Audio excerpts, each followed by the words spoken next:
ঘন জঙ্গলের গভীরে একা থাকতে এক বাঘ, নাম তার অরণ্য। শক্তিশালী হলে তার মনে ছিল এক গভীর একাকিত্ব। একদিন নদীর ধারে বাঘটি দেখতে পেল আহত এক ছোট শিয়ালকে।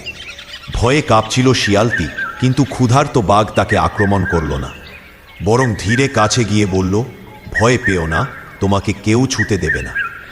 বাঘ শিয়ালটিকে নিজের গুহায় নিয়ে গেল, ক্ষত বেঁধে দিল, খাবার এনে দিল। ধীরে ধীরে শিয়ালটি সুস্থ হলো, আর দুজনের মাঝে তৈরি হলো অদ্ভুত এক বন্ধন। জঙ্গল জুড়ে সবাই ভাবত বাঘ মানে রাক্ষস, কিন্তু শিয়াল জানত এই বাঘের মনে আছে অসীম কোমলতা। একদিন জোরে শিয়ালটি নদীতে পড়ে গেলে বাঘ প্রাণের ঝুঁকি নিয়ে তাকে বাঁচায়। সেই দিন থেকে জঙ্গলের সবাই জানল বন্ধুত্ব শক্তির নয়, হৃদয়ের ব্যাপার। বাঘ আর শিয়াল তখন থেকে একে অপরের ছায়া হয়ে রইল, এক অসম বন্ধুত্ব, কিন্তু সবচেয়ে সত্যিকারের।